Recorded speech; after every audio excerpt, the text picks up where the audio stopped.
Merci beaucoup, Mel, pour les directives. Laissez-moi souhaiter la bienvenue à la tribune nationale du Collège Frontières sur la littératie et l'économie. Vous êtes d'accord avec moi, c'est un temps important. Chaque année, nous avons hâte à voir la différence entre le lien entre la littératie, l'alphabétisation et le reste, et d'en apprendre sur l'économie. Nous vous remercions beaucoup de votre participation. Vous êtes environ 535 participants, ce qui est absolument spectaculaire. Alors, merci beaucoup. Mon nom est Stephen Paul et j'ai le privilège d'être le président et chef de la direction du Collège Frontières. J'aimerais vous en parler davantage dans quelques minutes, mais premièrement, j'aimerais faire la reconnaissance territoriale. Ce n'est pas quelque chose qu'on fait symboliquement seulement, ça ne fait pas partie de la cérémonie administrative, mais plutôt c'est une question de valoriser le partenariat avec les peuples autochtones. Nous avons une présence en partenariat avec plus de 100 collectivités autochtones et nous avons une relation très importante avec eux. Cela dit, je suis à Scarborough, en Ontario, et j'aimerais reconnaître que ce territoire, pendant des milliers d'années, est le territoire traditionnel des Hurons, Nanuak, et plus récemment, les Mississauga de la rivière Credit. Aujourd'hui, c'est encore le territoire de nombreuses personnes autochtones sur l'île de la Tortue et nous sommes reconnaissants d'avoir l'occasion de travailler sur ce territoire. J'aimerais commencer en remerciant les bailleurs de fonds financés en partie par le programme des compétences essentielles du Canada et j'aimerais reconnaître Canada Life qui est le commanditaire de la tribune et de cette idée. Alors, avant de commencer, j'aimerais vous parler de quelques points d'ordre administratif. Les panélistes vont parler en anglais. Mélanie vous a expliqué dans la boîte de clavardage comment vous servir du service d'interprétation. Alors, je crois que vous pouvez poser des questions dans la boîte de clavardage. J'aimerais rappeler à moi-même également et à mes collègues que les interprètent simultanément, donc essayez de ne pas parler trop vite. J'ai la fâcheuse habitude de parler trop vite, alors je vais essayer de m'en souvenir également. Alors, pour toutes les personnes qui participent, vous êtes automatiquement en mode sourdine. Si vous voulez parler, posez une question dans la boîte de questions et réponses. Nous aurons 30 minutes après la présentation des panélistes pour une période de questions et réponses et vous pouvez même nous envoyer un courriel literacy@frontierscollege.ca ou vous pouvez envoyer vos questions @frontierscollege. À titre informatif, cette séance sera enregistrée, diffusée. Elle sera disponible sur le site web. Si vous pensez que quelqu'un d'autre pourrait apprécier ce webinaire, n'hésitez surtout pas à les envoyer vers l'enregistrement. Tous les panélistes et moi-même auront écouté l'enregistrement. Alors, laissez-moi commencer par vous présenter les enjeux. Le Collège Frontières est un organisme d'alphabétisation et de littératie depuis 121 ans. Nous avons du travail accompli partout au pays d'un océan à un autre et partout où nous nous trouvons, nous offrons des programmes afin d'aider les gens qui ont des difficultés avec un taux faible d'alphabétisation. Je sais que vous savez déjà que la littératie est un enjeu majeur au Canada, mais il est étonnant de voir que plusieurs personnes ne comprennent pas cet enjeu. Je peux vous dire que je peux partager de nombreuses données, mais pour moi, les renseignements importants, c'est de savoir qu'un Canadien sur 5 a un niveau très faible de littératie, ce qui est très important, car la littératie est interreliée à de nombreux enjeux. Donc, c'est lié à l'économie, mais c'est lié à d'autres choses également, aux revenus, au logement, à la santé. Ce n'est pas tout le monde qui sait qu'une personne aura de mauvais résultats de la santé si cette personne a de la difficulté à avoir accès aux soins de santé. Pensez aux 19-20 derniers mois. Toutes les occasions où vous devez vous conformer au protocole ou signer un formulaire ou signer quelque chose qui porte sur la santé. Imaginez-vous les conséquences d'erreurs et si vous ne comprenez pas tous les mots que vous lisez. Alors, je pourrais en partager bien davantage. Mais la réalité pour des millions de personnes, c'est que d'améliorer la littératie est vraiment la clé pour un avenir brillant. Collectivement, nous tous réunis, c'est vraiment une réunion qui est plus importante. Nous savons que les facteurs qui contribuent à une mauvaise littératie, vous savez, selon les recherches de l'Université de l'Alberta de l'UNESCO et selon notre expérience et l'expérience de nombreux partenaires, nous prouvent que les gens qui ont de la difficulté avec l'alphabétisation, la littératie avant la pandémie auront encore plus de difficultés. Et l'UNESCO renchérit en disant qu'il y a des répercussions sur leur capacité d'avoir un bon revenu pour le reste de leur vie. Au cours de la prochaine heure, le panel va parler de ces enjeux et nous avons de la chance d'avoir d'excellents panélistes avec nous chaque année. Nous sommes tellement satisfaits de nos panélistes et j'aimerais rapidement présenter chacun d'entre vous. Lorsque j'aurai terminé votre présentation, j'aimerais que les panélistes puissent saluer les gens pour que nous puissions vous reconnaître. Et lorsque vous avez eu l'occasion de vous enregistrer, il y a eu des biographies exhaustives sur ces panélistes.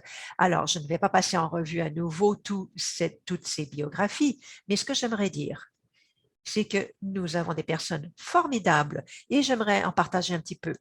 Premièrement, Mélanie Valsin. Mélanie est vice-présidente des programmes et des impacts au Collège Frontières. Elle vient de la ville de Québec et elle a eu le privilège de travailler dans tous les territoires et chaque province du pays. Et il y a très peu de gens qui peuvent se vanter de cela. Lorsque vous allez faire vos commentaires, vous allez pouvoir offrir toute votre expérience de partout au pays. Vous avez travaillé avec les collèges, avec les partenaires locaux et nationaux, et vous avez travaillé avec des institutions autochtones afin de mettre au point des stratégies, l'engagement des jeunes, afin de travailler avec plusieurs industries, afin d'offrir des compétences essentielles et de mettre au point des programmes partout au pays. Bonjour, c'est un plaisir d'être avec vous aujourd'hui, dit Mélanie Valsin. Merci de votre participation. Merci, Mel. Alors, dans votre programme, si vous le voulez bien, nous avons Shivam Jayawan. Il ne s'est pas joué encore. Il a peut-être des problèmes d'ordre technique. Il y a toujours des problèmes techniques lorsqu'on fait quelque chose en direct. Ce n'est pas un problème. Je vais y revenir et nous allons pouvoir le présenter plus formellement. Alors, je vais passer à Annie Montaigu. Elle est membre du personnel du Collège Frontières. Elle s'occupe du monde interrelié complexe dans lequel nous nous trouvons. Elle est coordonnatrice communautaire pour la Colombie-Britannique et elle établit des partenariats avec les organismes locaux afin d'établir des programmes pour les jeunes et les adultes qui font face à des obstacles. Bonjour Annie. Bonjour à tous, Tiani. Donc, je suis sur le territoire ancestral non cédé des Musqueam Squamish. Merci beaucoup, Annie. Et j'aurais dû mentionner, merci à Mel.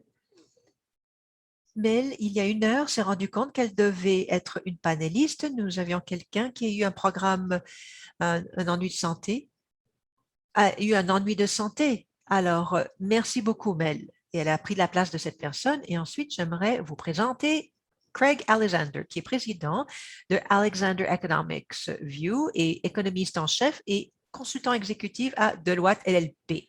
Certains d'entre nous connaissons Craig comme vice-président principal et économiste en chef du groupe TD il a plus de 25 années d'expérience comme économiste dans le secteur privé. Craig, bonjour, c'est un plaisir d'être ici, dit Craig.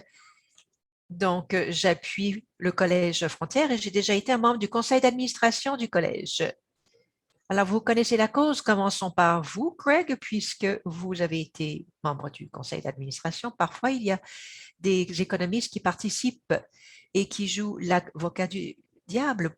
Pourquoi est-ce que vous vous souciez de la littératie? C'est un enjeu fondamental. Ce dont il s'agit, c'est les compétences de base dont les travailleurs ont besoin afin de créer ou de mettre au point leurs autres compétences pour s'épanouir dans les autres carrières ou les autres métiers. La littératie est vraiment l'outil, le moteur, la base selon laquelle nous créons des compétences plus sophistiquées. Au niveau économique, une littératie plus élevée est liée à une diplomation et aller vers une éducation postsecondaire. Et ces personnes ont moins de probabilité d'être au chômage. Et si ces personnes ont une période de chômage, un taux de littératie plus élevé fait en sorte que ces personnes sont moins longtemps au chômage, ce qui est logique.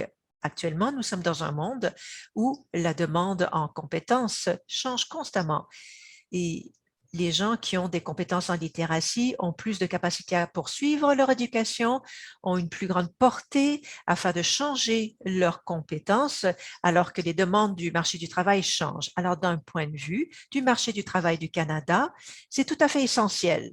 Et lorsque vous vous penchez sur l'avantage comparatif comparé à d'autres pays, c'est en fait l'effectif hautement éduqué.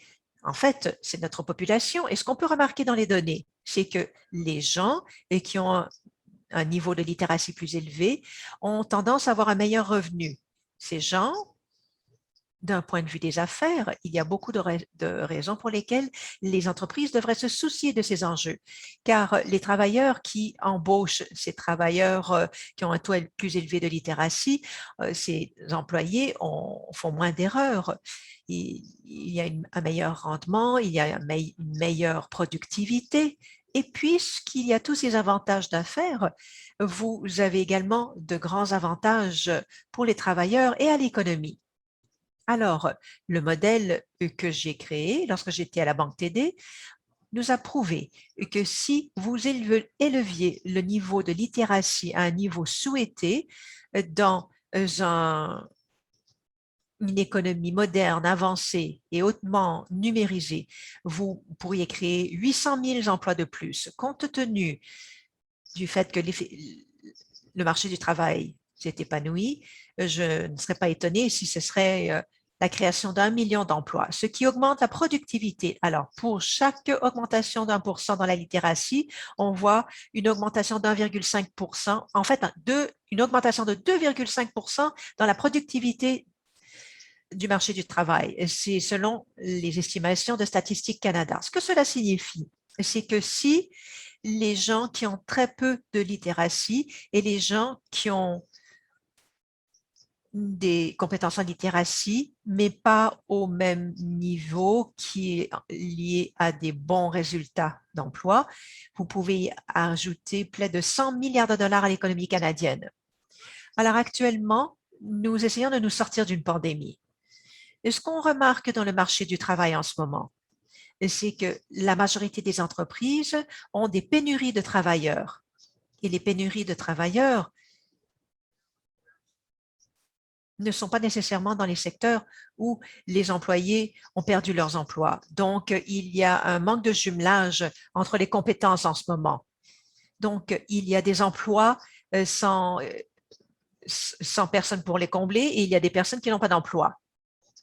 En bout du compte, être un travailleur à littératie élevée exige une bonne littératie.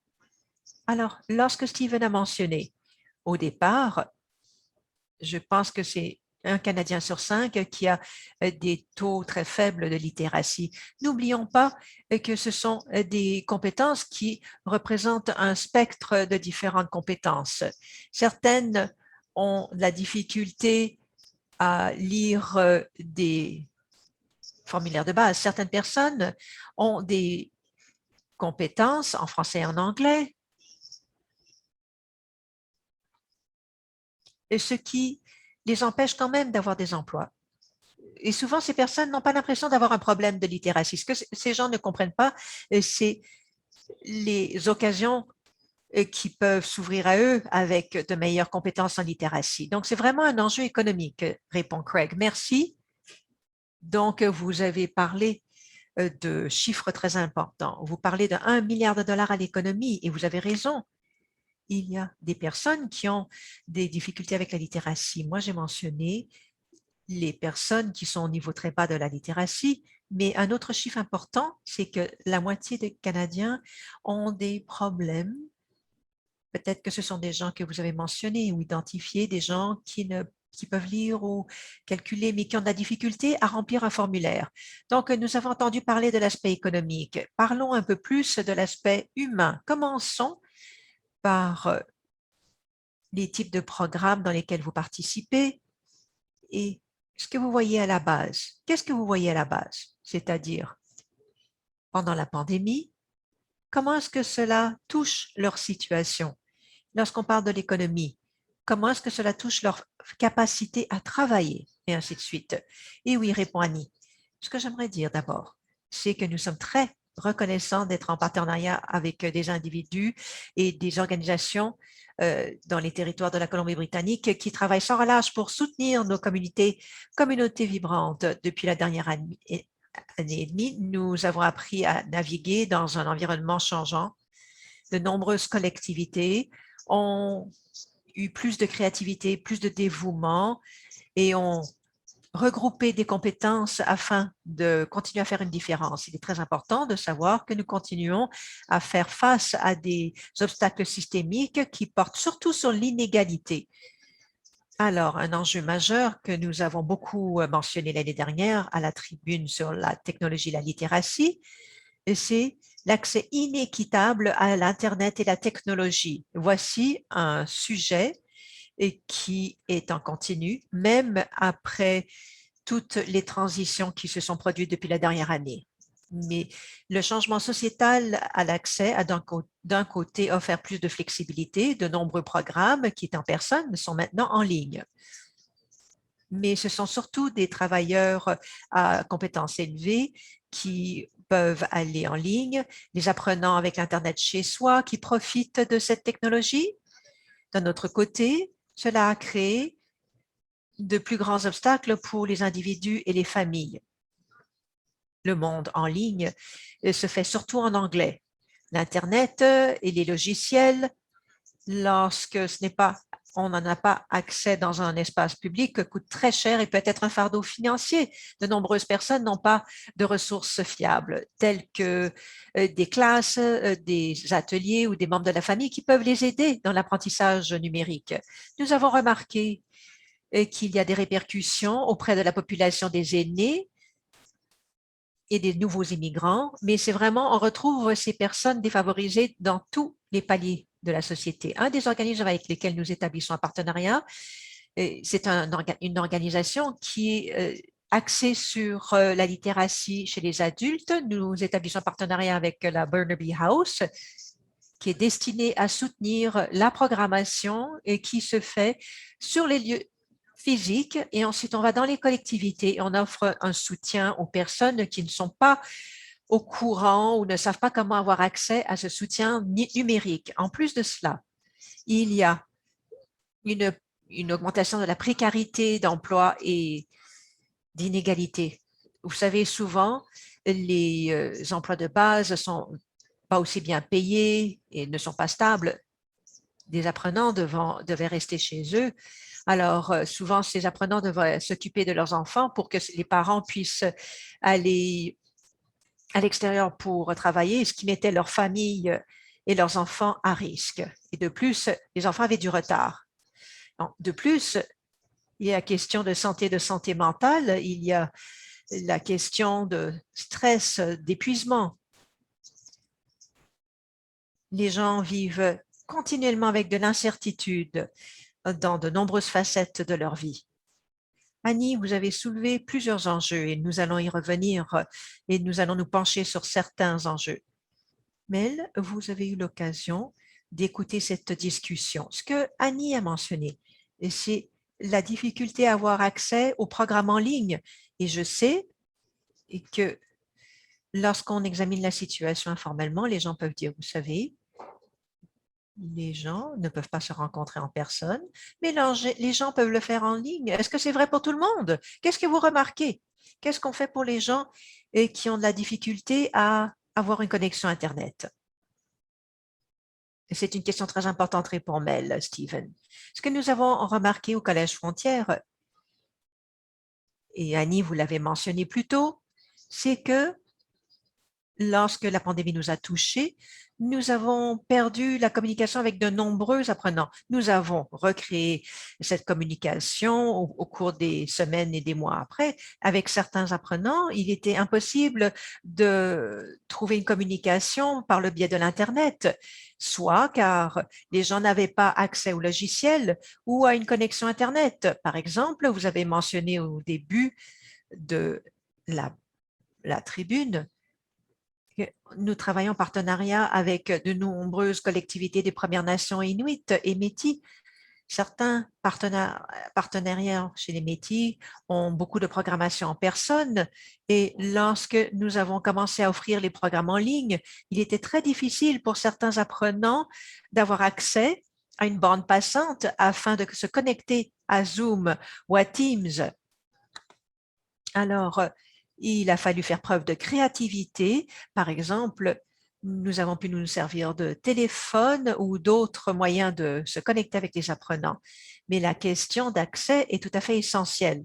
Et je vous donne cet exemple d'apprenants qui sont dans des régions éloignées où il y a moins d'accès à l'Internet. Et on l'a remarqué dans le centre-ville de Toronto, de Montréal, à Vancouver, où il y a des familles, des apprenants, des adultes et des enfants qui n'avaient pas accès, encore une fois, soit à une connexion Internet qui était suffisamment bonne ou efficace, ou peut-être peut-être que 5 personnes devaient se servir en même temps de cet ordinateur. Alors, il est difficile d'avoir accès aux ressources telles que le Collège Frontière afin d'offrir des soutiens aux enfants. La question d'accès est un problème auquel il faut vraiment s'attaquer. Il faut retirer le plus d'obstacles possible pour les personnes et les familles qui demandent du soutien. Ce que j'entends, répond Steven, et c'est qu'il y a des raisons très importantes pour lesquelles nous devons nous soucier de cet enjeu. Du point de vue de Craig, il y a des grandes répercussions économiques à un pays qui a beaucoup de personnes qui ont un faible niveau de littératie. Lorsqu'on écoute Annie et Mel, il semble qu'il y a un élément très humain. Les gens n'ont pas accès aux services. Alors, parlons de tout cela. Je crois que nous avons compris qu'il y a un problème. On sait qu'il y a beaucoup de personnes au Canada qui ont besoin d'aide. Il y a des raisons humaines et économiques. Alors, quelles sont certaines solutions qui existent? Ça peut être des solutions basées dans la politique. Craig, je vais me tourner vers vous pour parler de la question de la politique. Que pouvons-nous accomplir, par exemple? Annie ou Mel, un de vous peut intervenir. Est-ce qu'on travaille avec les employeurs? Est-ce que les employeurs font preuve de flexibilité? Est-ce que les employeurs ont des objectifs, ont le souhait d'aider les gens? Qui d'entre vous aimerait en parler? Allez-y. Merci, Dimel. Je suis heureuse de commencer cette discussion. Au Collège Frontière, chaque endroit doit être un endroit d'apprentissage. Vous parlez des apprenants, Steven? C'est important. On parle des employeurs qui font partie de la solution, c'est une solution importante. Les employeurs, les gouvernements, le secteur communautaire. Il y a de nombreuses personnes qui nous écoutent aujourd'hui et tout le monde peut collaborer ensemble afin de trouver des solutions à long terme et des solutions efficaces. Encore une fois, Craig pourra parler de la politique, mais en ce qui a trait aux solutions concrètes à la base, oui, il faut faire en sorte que les organisations qui travaillent pour les personnes vulnérables ou les gens qui doivent améliorer leurs compétences doivent pouvoir communiquer avec ces entreprises. Alors, ensemble, nous devons créer des programmes efficaces qui vont avoir des solutions à long terme. Au Collège Frontière, nous établissons un partenariat avec le gouvernement du Nunavut afin d'offrir des compétences essentielles dans le soutien des métiers aux individus qui veulent rentrer dans le secteur des métiers. Alors, c'est un très beau projet car le gouvernement du Nunavut, le Collège Frontières, qui est un organisme à but non lucratif, ainsi que de nombreux employeurs du territoire qui collaborent ensemble afin de faire en sorte que les individus et qui ont le bel objectif d'être un apprenti dans un métier puissent apprendre les compétences nécessaires afin de travailler dans ces secteurs. Je ne vais pas trop m'attarder aux détails, mais nous avons remarqué partout au Canada, pas juste avec le Collège Frontières, mais avec d'autres organisations, une collaboration très importante entre les entreprises et le secteur des communautés et parfois entre le gouvernement, et tout cela produit de bons résultats. Stephen répond, c'est un partenariat idéal qui comporte la participation des bailleurs de fonds. J'ai mentionné l'idée de la qualité ou de la politique. Craig, vous comprenez la politique. Quelles sont les questions que nous devrions poser? J'ai une question intéressante récemment avec un politicien, une politicienne provinciale. Elle me dit qu'elle fait du porte-à-porte lors des élections. Elle me dit que je parle aux gens et personne ne soulève la question de littératie. Pourquoi est-ce important? Et je me demandais si vous pouviez exprimer vos points de vue là-dessus. Premièrement, répond Craig, c'est un enjeu majeur et vaut la peine d'avoir une longue présentation. Ce que je vais faire, c'est que la réponse a trois volets différents. Il y a des politiques du gouvernement, il y a le secteur privé et il y a également les Canadiens, n'est-ce pas? Alors, vous avez parlé du fait que les Canadiens ne savent pas qu'on a un problème de littératie. Et je peux m'auto-identifier car lorsqu'on m'a posé la question de faire de la recherche dans ce domaine, vous savez, je suis un économiste qui a eu une formation classique et qui a travaillé surtout dans les services financiers. Donc, je n'ai pas vraiment fait de la recherche sur la littératie même. J'ai beaucoup fait de recherche sur les prix du pétrole ou sur le dollar. Lorsque j'ai entrepris cette étude, ce que j'ai constaté, c'est que le Canada a des problèmes assez graves avec des taux de littératie assez faibles. Une partie du problème, c'est que les gens qui ont de bonnes compétences en littératie prennent pour acquises ces compétences en littératie. Et il y a d'autres personnes dont la littératie est au-delà une personne sur cinq que vous avez mentionné, Stephen. Je pense que leurs compétences de littératie les empêchent de comprendre et ces personnes n'apprécient pas les occasions perdues à cause de leur taux en dessous de la moyenne. Et un jour, je me suis fait taper sur les doigts lorsque j'ai fait une entrevue et j'ai fait un commentaire comme quoi j'ai des membres de la famille qui feraient partie de cette catégorie. C'est ce que j'ai dit. Et immédiatement, ma famille m'a repris et m'a demandé qui n'avait pas un bon niveau de littératie. Alors faites attention. Je ne pense pas qu'il y a vraiment de la sensibilisation du public, parce qu'il y a beaucoup de Canadiens qui le tiennent pour acquis. Et aussi parce que nous avons un système d'éducation de, de grande qualité, très élaboré, donc ils ne conçoivent pas que c'est un enjeu. Une des façons que l'on peut connaître un succès du côté de la sensibilisation, c'est d'en parler et comment c'est lié à d'autres enjeux. Par exemple, durant la pandémie, nous étions confrontés à une situation où il y avait une augmentation incroyable du fait qu'il y avait un manque de places en garderie. Beaucoup de femmes ont dû quitter leur lieu de travail durant la pandémie parce que les garderies étaient fermées. Et ensuite, cette question, les gens sont devenus beaucoup plus sensibles. Et lorsqu'on est plus sensibilisé par rapport à de tels enjeux, eh bien, si on parle des garderies, on devrait également parler de l'apprentissage pour la petite enfance. Et de fait, on peut augmenter les taux de littératie pour les enfants canadiens et ce qui sera utile pour eux tout au long de leur vie. Aussi, lorsque nous pensons aux à différentes questions. Donc, présentement, on dit ce que l'on veut, c'est une croissance économique durable et inclusive. Et lorsque l'on parle de l'inclusion, on parle de s'attaquer aux inégalités des revenus et aussi des résultats inégaux. Mais pour ce qui est de l'alphabétisation, ça augmente les compétences qu'ont les travailleurs et les travailleuses. Et c'est une façon pour nous d'éliminer les obstacles qui retiennent les gens. Et ce sont ces obstacles qui contribuent aux inégalités en termes de revenus. Si on parle d'inégalités, on peut parler, par exemple, d'augmenter des impôts pour ceux qui en gagnent plus, pour transférer ces avantages à ceux qui en gagnent moins. Mais il y a des limites. Si on veut vraiment diminuer les inégalités de revenus au Canada, il faut éliminer les obstacles auxquels sont confrontés les Canadiens et Canadiennes.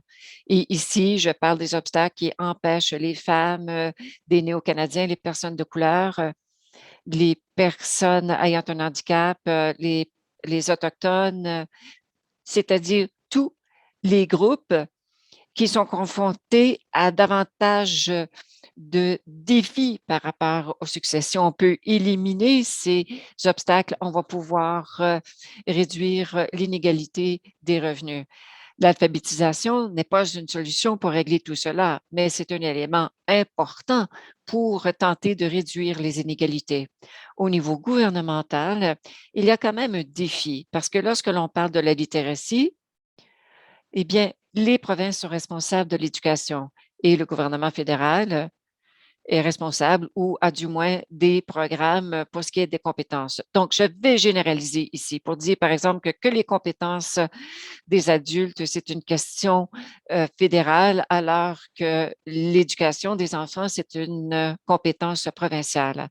Alors, lorsqu'il y a des gouvernements à différents paliers qui sont responsables de quelque chose, souvent, on ne verra pas les progrès que l'on tente de réaliser parce que chaque parti va dire, bon, écoutez, c'est une compétence provinciale ou encore l'immigration, c'est de compétence fédérale, donc les provinces ne peuvent pas se lancer dans ce domaine.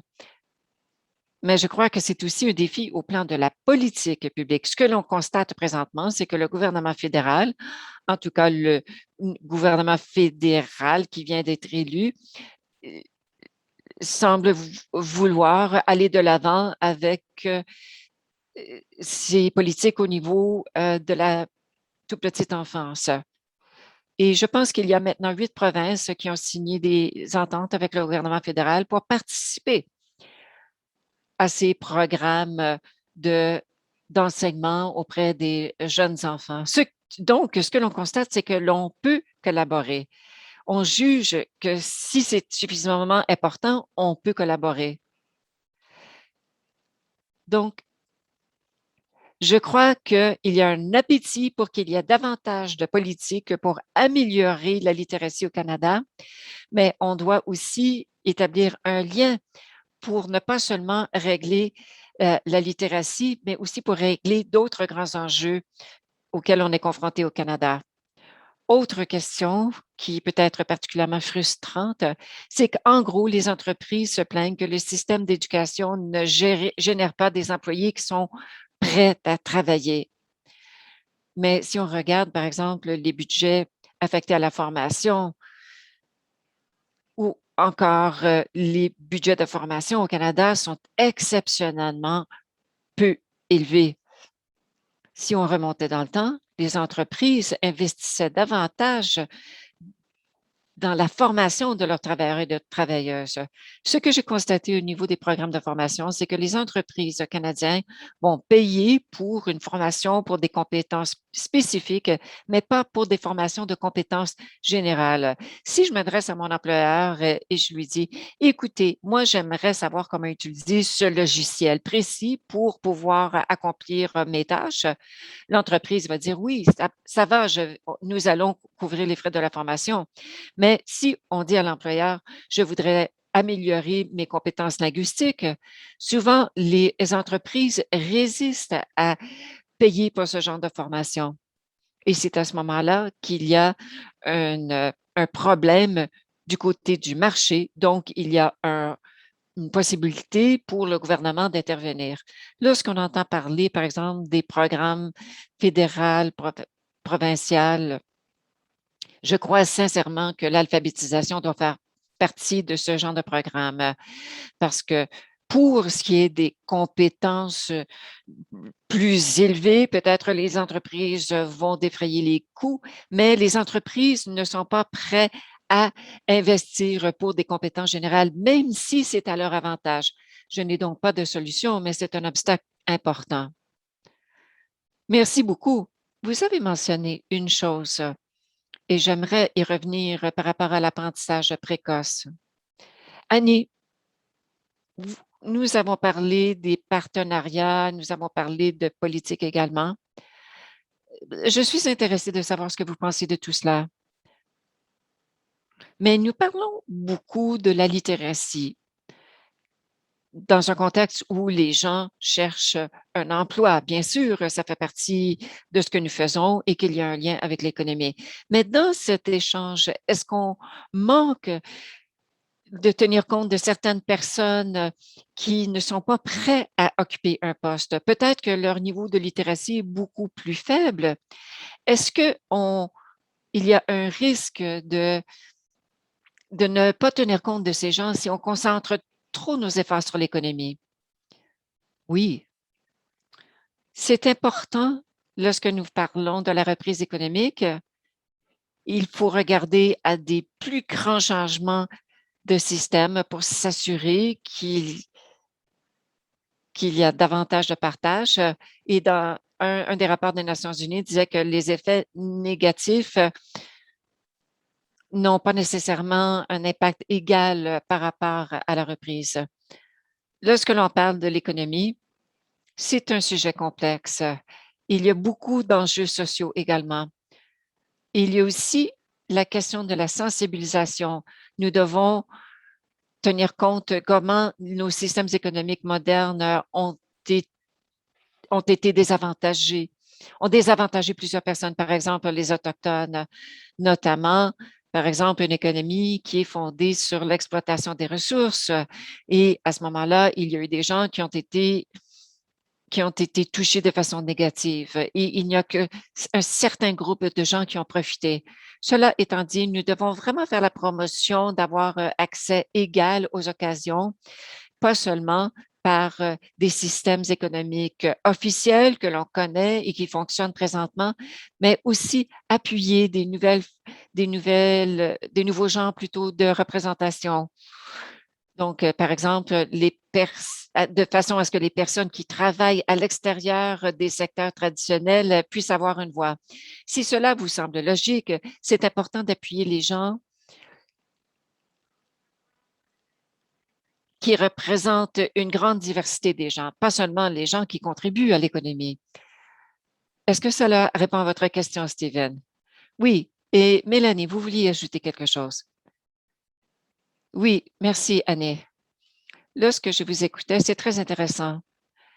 Lorsque je vous entendais, je me disais qu'il y a un projet qui démontre que lorsque les entreprises et ou les différentes organisations communautaires, on peut avoir beaucoup de succès pour joindre les gens qui sont plus difficiles à joindre, simplement en raison d'une situation géographique ou encore par rapport à leur contexte en particulier. Je sais qu'il y a plusieurs partenaires qui sont à l'écoute aujourd'hui, mais au cours des deux derniers étés, il y a plusieurs organisations nationales et provinciales qui travaillent dans notre domaine, ont établi des partenariats avec les banques alimentaires. L'été dernier, durant le premier été de la COVID et au cours de cet été qui vient de passer, nous avons pu collaborer et établir beaucoup de partenariats robustes avec les banques alimentaires, le secteur de l'alphabétisation pour pouvoir joindre des gens, les familles dans leur quartier et aussi pour distribuer des livres. De cette façon, les enfants et les familles pourraient profiter.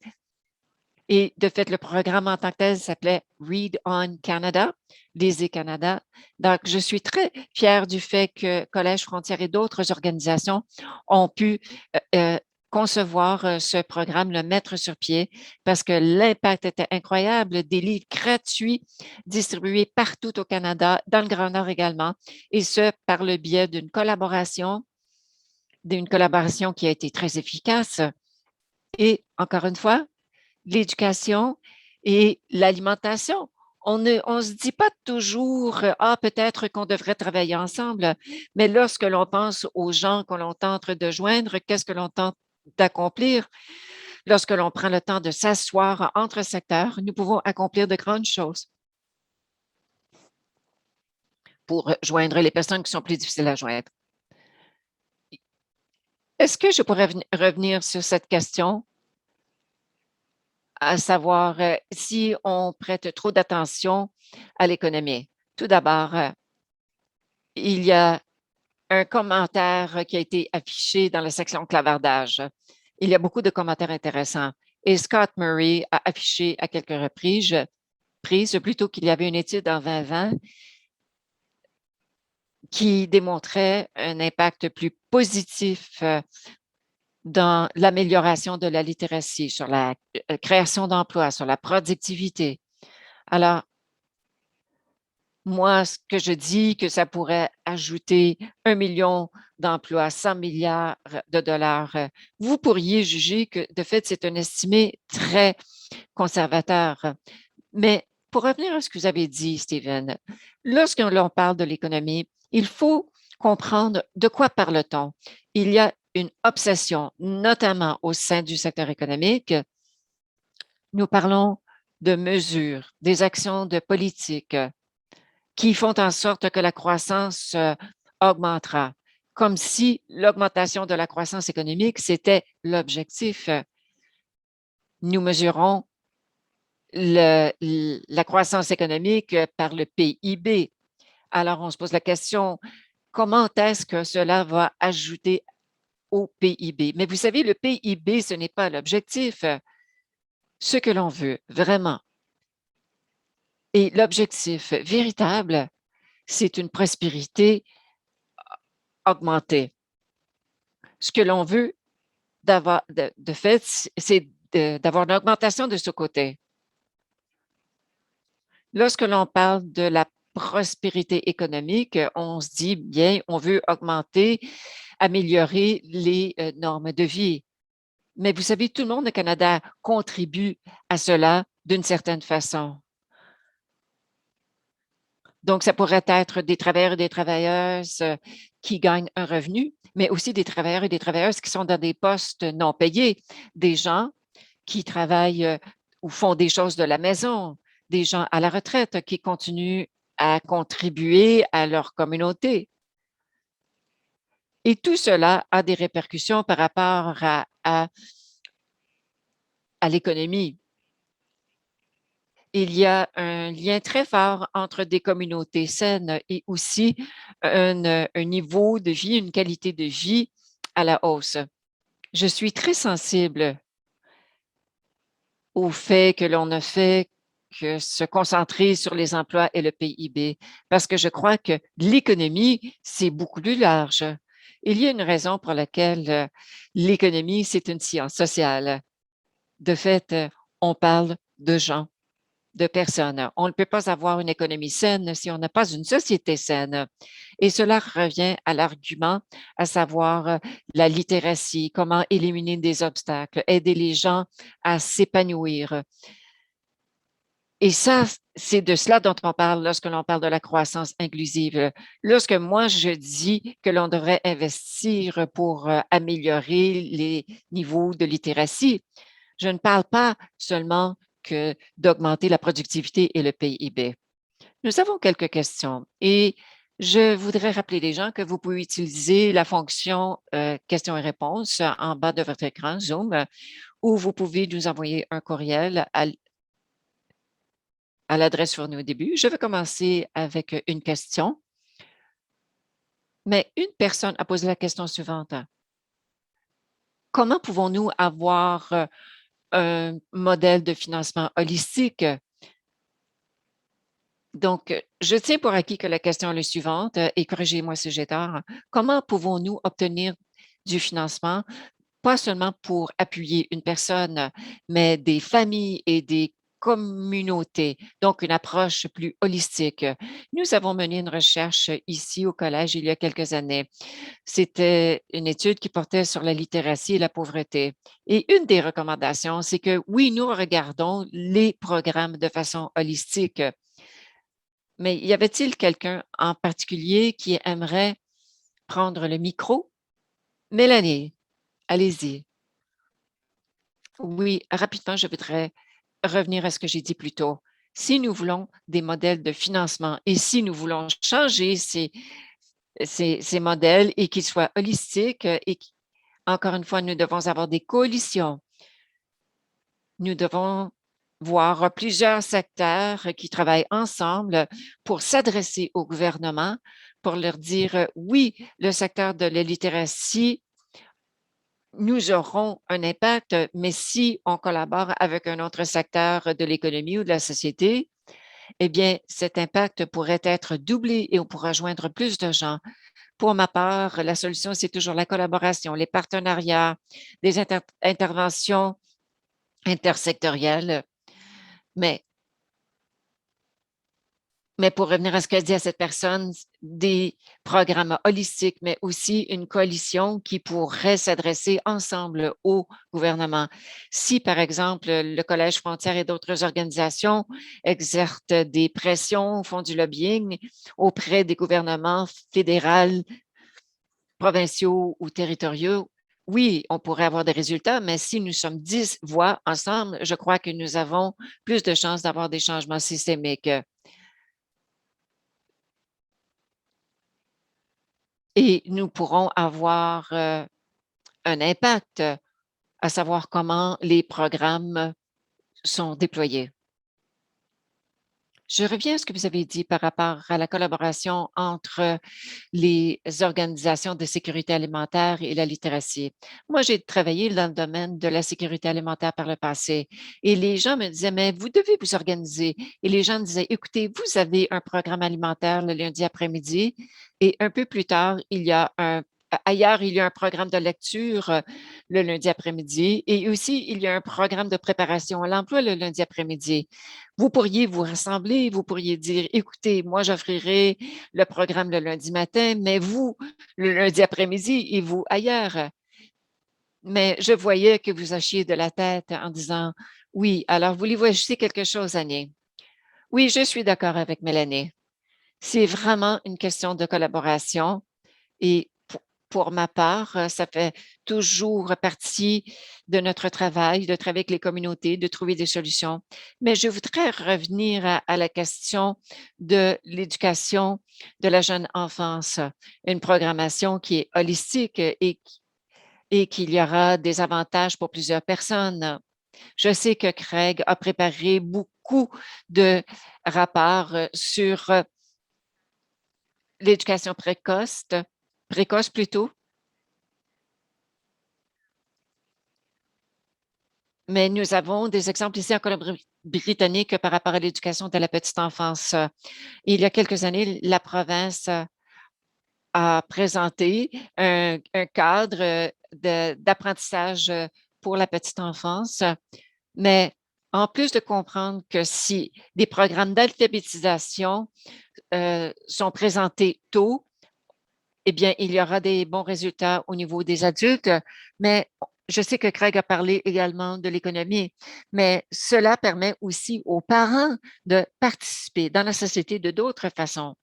Aussi, la petite enfance, c'est une plateforme non seulement pour l'alphabétisation, mais aussi pour démanteler certains des obstacles que nous voyons dans les écoles au sujet des inégalités. Il y a vraiment un réseau de pédagogues qui travaillent dans des lieux de façon officielle et inofficielle. Ils vont dans les communautés, ils collaborent avec des groupes autochtones, avec des écoles, en vue d'intégrer tout cela. Donc, c'est le réseau de pédagogie de la petite enfance. Nous avons un groupe de tuteurs très dévoués présentement. C'est un centre d'éducation et eux forment les adultes pour compléter leur certificat d'éducation à la petite enfance. Petite enfance. Ces personnes sont souvent des néo-canadiennes, néo-canadiennes. Ils ont beaucoup de compétences, mais grâce à ce certificat, on peut les appuyer pour obtenir des emplois dans ce domaine. Donc, la petite enfance en particulier, c'est un des programmes qui a des effets ailleurs. Lorsque l'on parle de financement holistique, on devrait aussi se poser la question, à quoi ressemblent des programmes holistiques et comment pourrait-on incorporer cela dans notre travail? Mélanie, vous avez quelque chose à ajouter? Oui, je voulais revenir à ce que Annie a dit. Lorsque l'on parle de modèles de programme, des modèles de programme holistiques, moi, j'ai vu des programmes où les parents et les grands-parents, on pourrait les voir comme des apprenants, mais ce sont les enseignants ou les personnes qui travaillent avec les enfants. Par exemple, là, je parle à un exemple à Sherbrooke au Québec. Il y a des adolescents, des adolescentes, on les recrute, on les forme et ils sont rémunérés. Et ce sont des adolescents qui viennent d'arriver au Canada. Ils continuent à apprendre le français comme langue seconde, mais nous les formons et nous les appuyons. De cette façon, ils deviennent des agents de l'alphabétisation au sein de leur communauté. Ils travaillent avec leurs petits frères, leurs petites sœurs. Je suis d'accord, nous avons besoin d'une programmation holistique, c'est très important. Et souvent, il y a encore plus d'impact lorsque l'on peut mettre à profit les parents et d'autres membres de la famille comme modèle et aussi comme agents pour intervention dans leur milieu de vie. Merci, Mélanie. De très bons points. Craig, la conception d'éducation de la petite enfance, nous en avons parlé à quelques reprises. Nous avons une question, mais vous avez fait de la recherche pour la Fondation de littératie des enfants et on parlait justement de l'éducation de la petite enfance et le lien avec l'alphabétisation. Et nous avons une question d'Edmonton, à savoir, est-ce que votre recherche a été menée sur l'effet de la COVID sur les enfants de 0 à 5 ans par rapport à leur apprentissage et leur niveau de littératie? Peut-être que vous pourriez nous parler un peu de votre recherche pour la Canadian Children's Literacy Foundation. Et êtes-vous au courant de l'impact des enfants de cet âge? Oui, laissez-moi vous parler de la dimension de la COVID présentement. La réponse est la suivante. Non, simplement parce que la COVID est arrivée tellement rapidement qu'on n'a pas eu le temps de faire la collecte de données et de l'analyser pour voir quels ont été les impacts. C'est un des défis associés à la pandémie. La vitesse avec laquelle l'économie s'est effondrée et la volatilité associée avec la réouverture où il y avait plusieurs vagues qui ont eu des effets sur l'économie et différentes provinces ont été touchées de différentes façons. Et ensuite, lorsque l'on consulte Statistique Canada, lorsqu'il publie les statistiques provinciales, eh bien, les statistiques sont vieilles d'1 an. Les seules statistiques que nous avons de façon régulière, c'est au plan de l'emploi, par exemple. Donc, lorsque l'on pose la question, quels ont été quels ont été les effets de la COVID sur nos jeunes? Quels ont été les impacts sur leurs compétences, le développement des compétences? Bon, je vous dirais que on n'a pas vraiment les données et on ne sera pas à mesure de mener ce genre d'analyse à court terme. Ça va prendre du temps avant que l'on puisse prouver ce que l'on sait tous et toutes déjà. Et ça, c'est un problème. Présentement, je planche sur un projet avec une collègue à Fogo Island, à savoir comment bâtir des communautés résilientes. Et une des grandes constatations, c'est qu'il y a très peu de données pour vraiment comprendre ce qui se passe au niveau communautaire, notamment durant la pandémie. étant donné que la pandémie est si récente et la vitesse à laquelle les choses ont changé. Donc, malheureusement, ça va nous prendre du temps avant de pouvoir examiner cela. D'un point de vue de politique, je crois qu'il y a une appréciation, qu'il y a eu des perturbations au service de garde, la perturbation également à l'éducation. Tout cela a eu un impact négatif et cela pourrait avoir également des impacts sur les enfants. Nous devons trouver une façon d'y surmonter. En économie, on dit que lorsqu'il y a un choc qui nous frappe, ça change le trajectoire de façon permanente. Ce que l'on constate, c'est que les jeunes personnes qui sont diplômées durant une récession, eh bien, leur carrière prend du recul tout au long de leur vie. Donc, pour plusieurs enfants, qui ont été diplômés durant une récession, ils se retrouvent dans des emplois qui ne mettent pas vraiment à profit leurs compétences et donc leur point de départ pour leur carrière a été changé.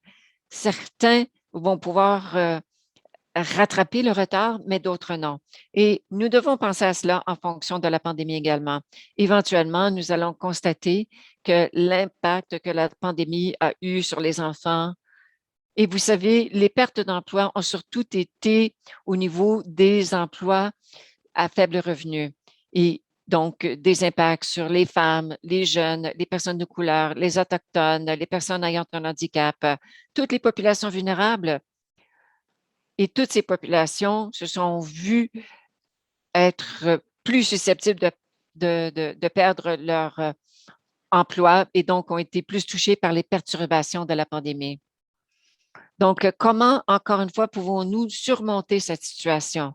Et ici, on a beaucoup parlé de rebâtir en mieux. Nous avions un problème de littératie avant la pandémie. Avec la pandémie, nous avons constaté qu'il y a des faiblesses au niveau de notre économie. Les services de garde, par exemple, et l'éducation de la petite enfance. Nous investissions dans l'éducation de la petite enfance avant la pandémie. Et on constate que c'est vraiment essentiel que l'éducation de la petite enfance et les services de garde, c'est une structure sociale dont l'économie a besoin. Par conséquent, lorsque l'on pense à comment nous allons investir les fonds des contribuables, alors que nous tentons de bâtir en mieux, nous avons une occasion de faire quelque chose.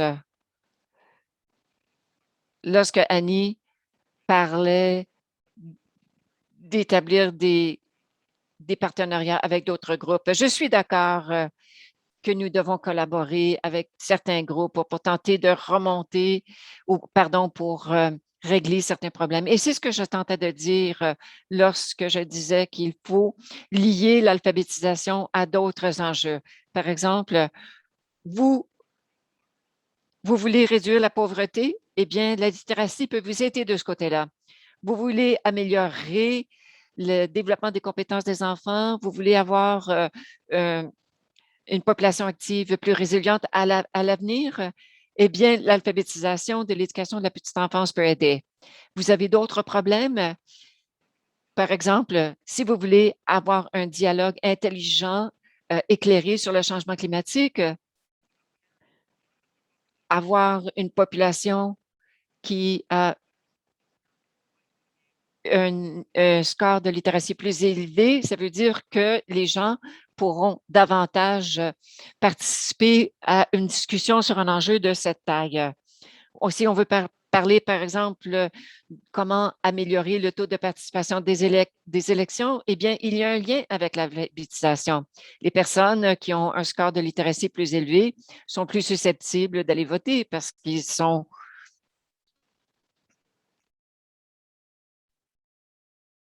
Vous avez dit que ce n'est pas la solution magique, mais il y a un lien à tout. Est-ce que c'est la bonne façon de l'exprimer? Je vous mets au défi de trouver quelque chose qui ne serait pas lié à la littératie. Vous savez, on transmet le message, n'est-ce pas? C'est vraiment des compétences de base. Si on ne peut pas bien faire les choses, cela va faire obstacle au reste. La littératie ne va pas régler tout le reste. C'est un élément important pour régler les problèmes. Mel, on a une question qui porte sur les programmes. La question est de savoir comment soutenir la population des immigrants. Je ne sais pas que cela ne fait pas partie de votre programme, mais à un niveau plus général, vous pourriez peut-être ajouter quelques mots. Bien sûr, c'est très important de soutenir les travailleurs migrants. On parle des travailleurs migrants temporairement, n'est-ce pas? Oui, présumément. Vous savez, nous savons qu'il est très difficile. Nous parlons des pénuries de travail. Il faut nourrir les gens dans les villes, dans les régions rurales, et il devient de plus en plus difficile de recruter des Canadiens ou des résidents canadiens afin d'aller faire la récolte des fruits et légumes et de travailler dans le secteur de l'agriculture. Comme on le sait tous, de nombreux travailleurs dans ce secteur viennent d'autres pays. On a tendance à penser, écoutez, ces gens viennent ici pour faire de l'argent, pourquoi on se soucierait de les aider et de les aider à augmenter leur littératie?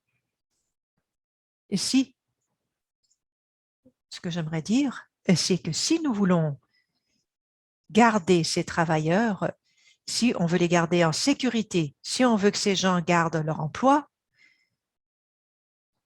et si nous voulons qu'ils soient productifs, je parle de la sécurité, de la productivité, nous devons pouvoir les soutenir dans leurs compétences, dans l'acquisition, si je peux le dire, ou dans l'amélioration de leurs compétences. Oui, nous avons un programme dans le sud de l'Ontario, au Collège Frontière, où on appelle ces postes des enseignants aux ouvriers. Certaines personnes travaillent le jour sur les exploitations agricoles et le soir, ces gens prennent des cours de littératie, par exemple une seconde langue. L'employeur ou d'autres programmes vont dire que leurs travailleurs plus efficaces, ils ont tendance à être plus motivés. Ces employés savent que leurs employeurs se soucient de leur bien-être car ces personnes investissent dans un programme de littératie. C'est un avantage. Vous savez, tout le monde est malade, tout le monde est au bureau. Mais le soir, on sait que Myriam, par exemple, va prendre des cours d'anglais. Alors, ce type de programme nous prouve que lorsque les employeurs investissent en leurs travailleurs, que ce soit des travailleurs migrants ou pas, eh bien, il y a des bons résultats au bout du compte. Annie, j'ai quelques questions à vous poser, demande Stephen. Nous avons parlé lors des discussions à propos de ces gens qui ont de la difficulté à établir des liens. Certaines personnes ont dit qu'il n'y a pas d'accès à la bande passante, il n'y a pas d'équipement d'ordinateur. Ce n'est pas seulement dans les régions isolées, c'est dans les grandes villes également. Que faisons-nous pour aider ces personnes dans ces circonstances en ce moment? Comment est-ce qu'on fait pour communiquer avec ces personnes? Ces personnes ont besoin de notre appui. Oui, bien sûr, répond Annie. Oui, c'est choquant que dans une ville telle que Vancouver, il y a encore une division entre les gens, c'est-à-dire entre l'accès et l'équité en ce qui a trait à la technologie numérique. D'un autre côté, il y a de nombreux groupes, et certains que je connais, qui font un travail absolument formidable et qui, j'aimerais juste reconnaître cette entreprise qui dirige des cafés numériques qui forment des personnes afin de comprendre leur téléphone portable ou avoir accès à l'Internet. Ces gens vont aller dans les bibliothèques, dans les parcs, dans les collectivités où il y a des centres communautaires. Et ces gens sont présents afin de pouvoir soutenir ces personnes. Et nous étions inspirés par ce modèle. Et encore une fois, je l'ai mentionné au départ, j'ai établi des partenariats avec le Burnaby Neighborhood House, c'est la collectivité à côté, afin d'aider leur programme d'apprentissage des adultes Et de plus, nous faisons un travail de rayonnement. Nous venons d'embaucher quelqu'un qui va les former afin de faire du rayonnement vers les collectivités, surtout une collectivité où nous avons un club de devoirs, où il y a un grand problème d'accès avec les parents. Les parents ne peuvent pas communiquer, nous ne pouvons pas communiquer avec les parents. Alors, cette personne va aider les parents en personne afin de leur montrer comment créer un compte courriel, comment communiquer avec notre coordonnateur du club des devoirs. Si cette personne n'est pas là, on leur enseigne à communiquer avec elle. L'autre chose à envisager, c'est de ne pas avoir seulement des solutions formelles. Vous savez, depuis la dernière année, il y a des réseaux de soutien, c'est-à-dire des réunions informelles, d'autres façons informelles pour se soutenir les uns et les autres. Un exemple, c'est que nous établissons un partenariat avec les centres de famille multiculturels. Ils ont un groupe de femmes du Moyen-Orient. Une fois par semaine, elles se rencontrent pour des discussions en anglais et c'est tout. Ce n'est pas un cours, ce n'est pas un atelier, c'est juste un endroit où se réunir et pratiquer l'anglais. Nous avons des bénévoles, des coordonnateurs multilingues qui tiennent compte du fait que ces femmes sont des nouvelles arrivantes et veulent apprendre et on leur offre des ressources afin de pratiquer cette langue dont on se sert tous les jours. J'ai participé à un de ces cours récemment et on y parlait d'aller à un rendez-vous au médecin. Quel est le vocabulaire dont vous avez besoin pour aller voir votre médecin? De quoi avez-vous besoin si vous appelez l'école de votre enfant? Alors, encore une fois, ce n'est pas un cours formel. Il n'y a pas de programme. Vous savez, ce n'est pas lié à un emploi directement, mais c'est une question de créer des compétences à tous les paliers afin d'aider les gens. Merci beaucoup, répond Steven. J'ai noté que vous avez le mot programme et impact. Alors, je vous mets sur la sellette mail. Lorsque je dis nous, tout le pays, toutes les collectivités, lorsqu'on a essayé de penser à aider les gens au niveau numérique, nous nous sommes demandé, est-ce que le tutorat numérique va fonctionner? Comme on l'a dit, ce n'est pas 100% des personnes qui ont accès à l'Internet, mais pour ceux qui ont accès, les gens ont dit qu'ils allaient le faire. Mais qu'est-ce qui arrive si ça ne fonctionne pas et qu'est-ce qui arrive si ce n'est pas aussi efficace? Lorsque la pandémie a commencé, nous avions 119 années d'expérience en tête-à-tête. Alors, quelles sont les répercussions du tutorat numérique? C'est une question qui est très bonne et très importante, Steven Dimel. J'ai une réponse à vous donner. Nous, vous savez, au Collège Frontières, nous avons un cadre d'évaluation. Ça fait des années dont on se sert de ce cadre pour mesurer les répercussions auprès des apprenants, que ce soit des enfants, des jeunes ou des adultes. Nous avons beaucoup de données sur l'efficacité et les répercussions auprès des apprenants pré-pandémie dans notre programme en tête-à-tête ou en personne. Nous travaillons avec un groupe d'évaluateurs externes depuis plusieurs années.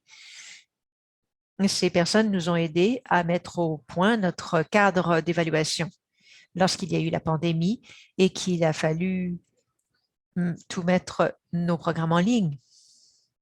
On leur a demandé à nous aider à mesurer l'impact de notre activité de tutorat en ligne afin de voir si, premièrement, si ça fait une différence et pour voir si nous appuyons ces enfants et les jeunes avec lesquels nous travaillons de la bonne façon, mais également d'éclairer nos pratiques et on apprenait au fur et à mesure.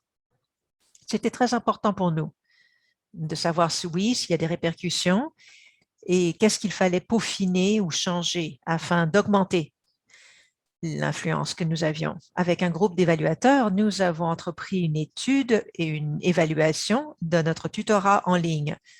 Et à la fin de la première année de la pandémie, si je peux me le permettre, en avril 2021, ils nous ont donné un rapport. Steven Vous savez, nous étions tellement heureux de voir et qu'ils ont fait une comparaison pré-pandémie, en tête-à-tête, et pendant la pandémie en ligne. Alors, les indicateurs étaient à peu près les mêmes, les mesures de succès étaient les mêmes. Nous avions autant de succès en ligne qu'en personne, avec des enfants et des jeunes. En fait, il y avait une ou deux mesures où on a vu une augmentation des répercussions avec le tutorat. Donc, c'est quelque chose de très important. Ce que j'aimerais souligner, c'est que les enfants et les jeunes avaient acquis plus de confiance ou plus de confiance dans leurs compétences une fois qu'ils avaient eu un programme frontière en ligne. Donc, il y avait plus de répercussions auprès de la confiance en soi sur les enfants participants. Moi, je l'explique par ceci. Nous étions en pandémie, les enfants n'étaient plus à l'école, à part les parents ou les frères ou sœurs. L'autre personne que vous pouviez voir, c'était votre enseignant ou c'était votre tuteur du collège Frontière. Vous aviez un lien individuel en ligne, il y avait une attention spéciale à cet enfant ou à ce jeune. Et je pense que c'était une bonne chose pour augmenter la confiance du jeune. Alors, j'aimerais dire que puisque c'était la pandémie, nous continuons à évaluer les répercussions de notre tutorat numérique, de ce programme, et je pense que la deuxième ronde de données nous offrira plus d'informations car les gens étaient encore en choc en 2020. Peut-être qu'il faut faire attention à la façon d'intégrer ces données, car nous étions dans un cadre très différent.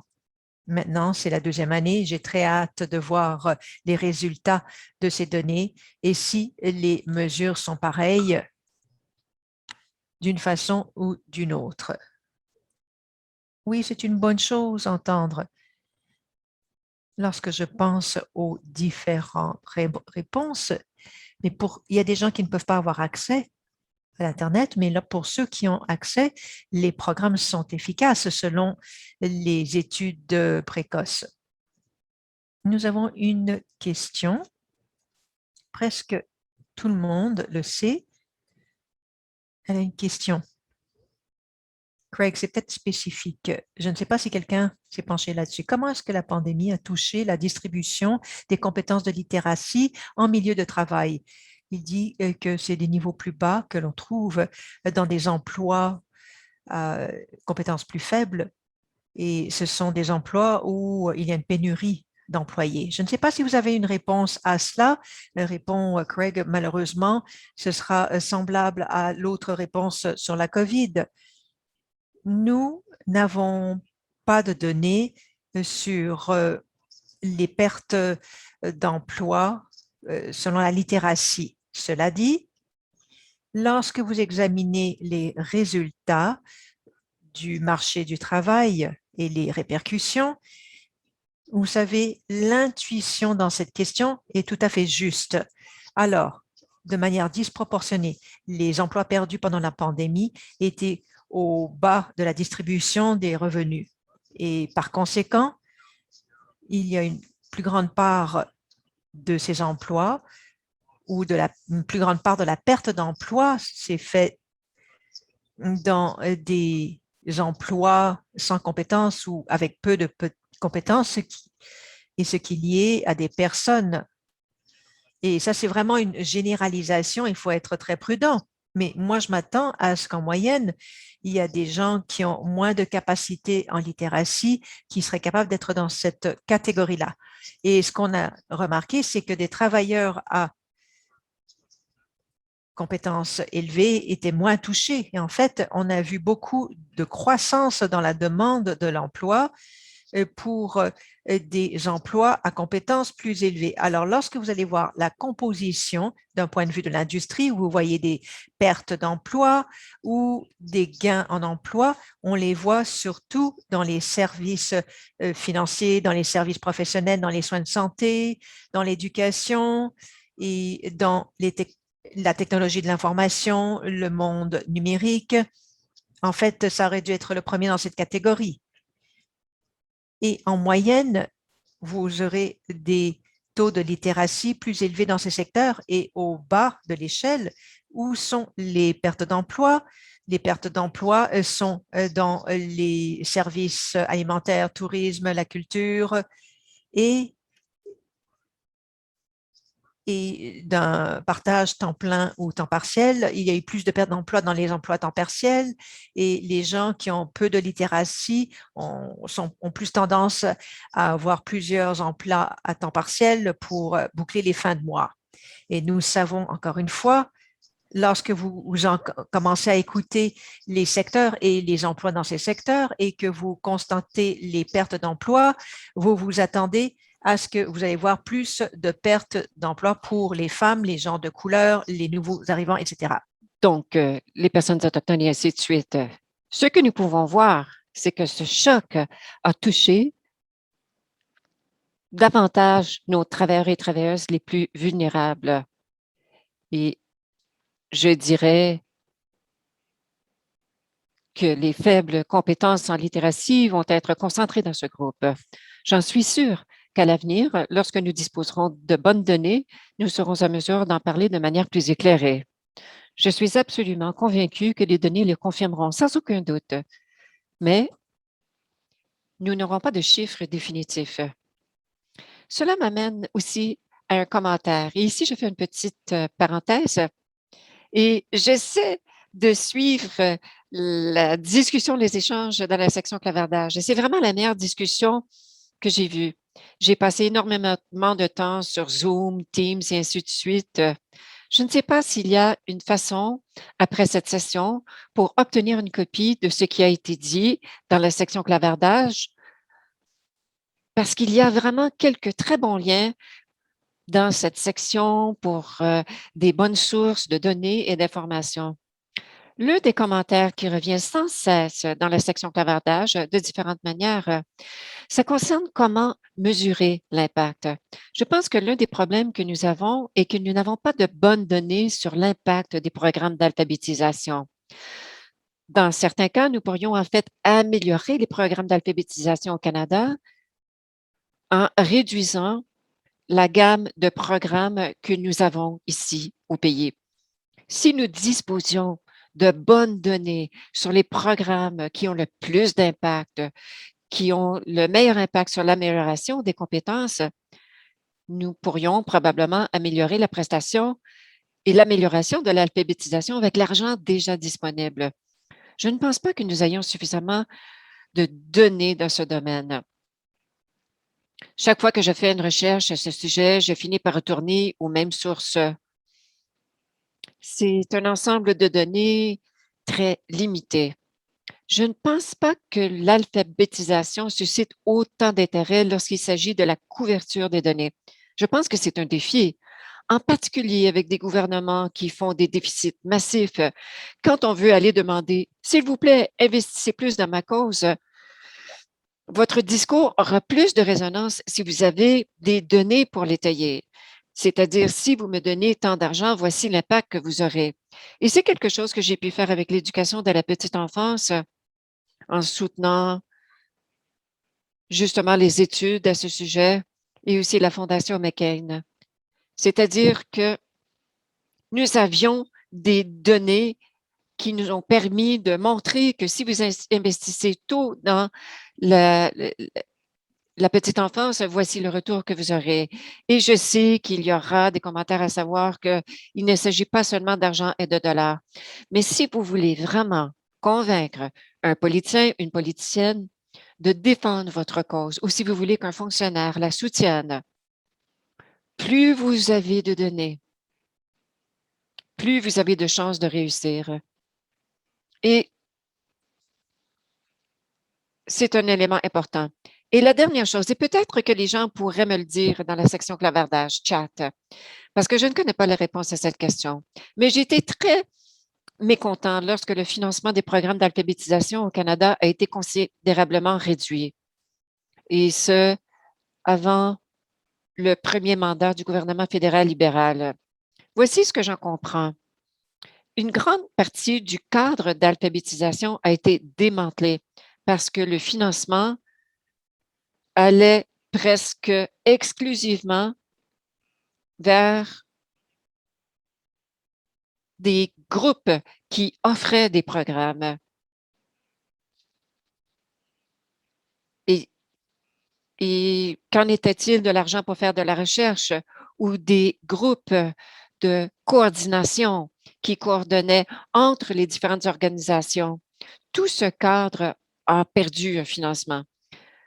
Je ne sais pas si le financement a été restitué, mais à l'époque, cela m'a vraiment dérangée parce que, en tant que quelqu'un qui s'intéresse aux politiques et chercheur, je veux prendre des décisions fondées sur des preuves et je veux des preuves pour soutenir les recommandations politiques que nous formulons. Retirer le financement à la communauté de l'alphabétisation, cesser de financer des choses qui étaient perçues comme des frais généraux et financer uniquement la prestation de programmes, je crois que c'était vraiment une vision à très court terme. Et si cela n'a pas été rétabli, je pense que c'est quelque chose que nous devons examiner. Merci. Et en passant, on me dit, et je suis désolée, je n'ai pas pu suivre le clavardage, mais ce qu'on me dit, c'est que oui, cette information sera disponible par la suite. Et de cette façon, les gens vont pouvoir suivre le fil conducteur. Il nous reste donc quelques minutes et voici ce que je pensais faire.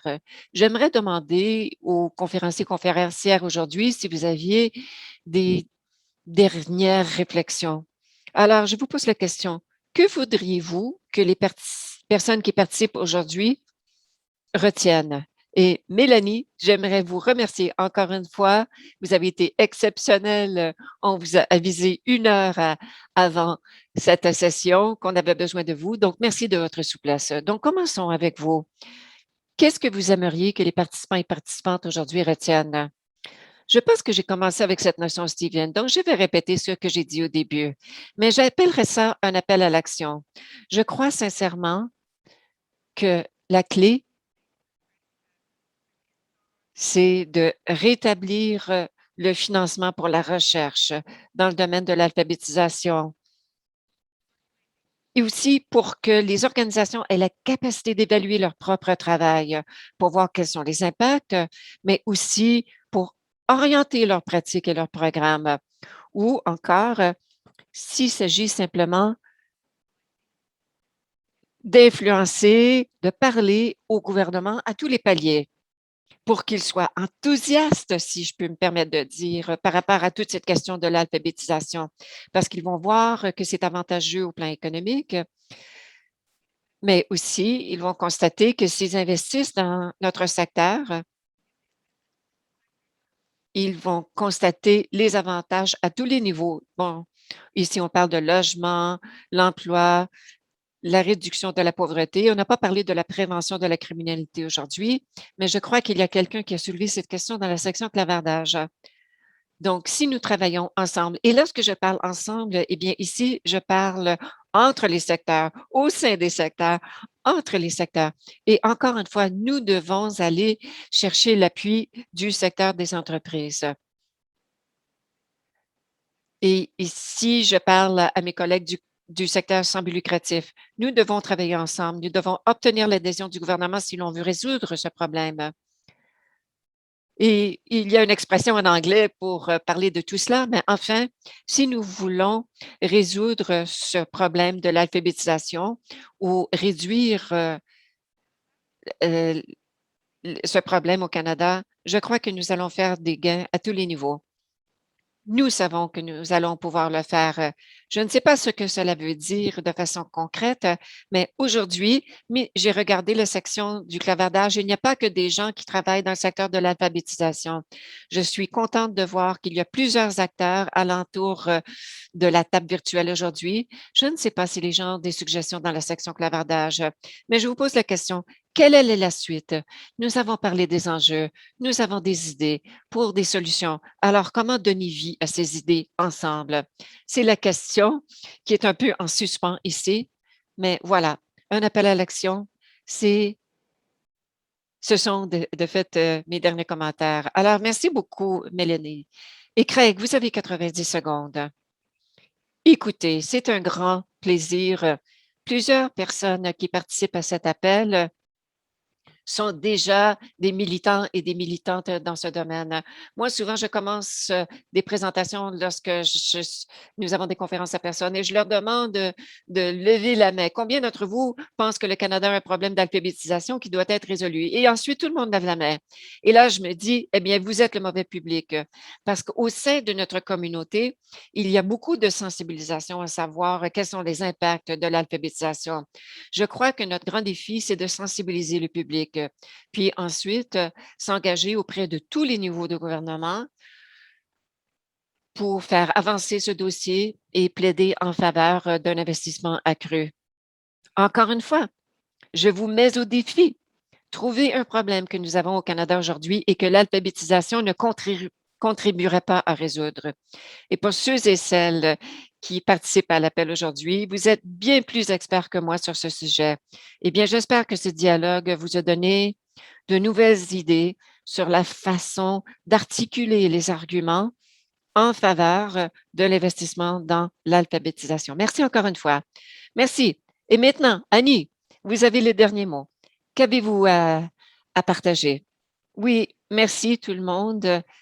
C'est un grand plaisir d'avoir pu échanger avec vous et j'essaie également de voir ce qui se passe dans la section clavardage. Il y a tellement de choses qui se passent et j'aimerais bien pouvoir poursuivre cette discussion plus longtemps.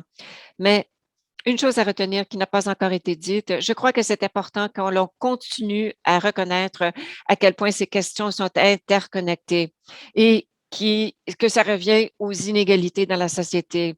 Donc, il faut intégrer cela, ces notions, ces réflexions dans le travail que nous faisons sur le terrain ou au sein de nos établissements pour combattre l'inégalité que nous vivons et certains plus que d'autres. Nous allons continuer plutôt à le faire ici à Colombie-Britannique et aussi avec le Collège Frontières.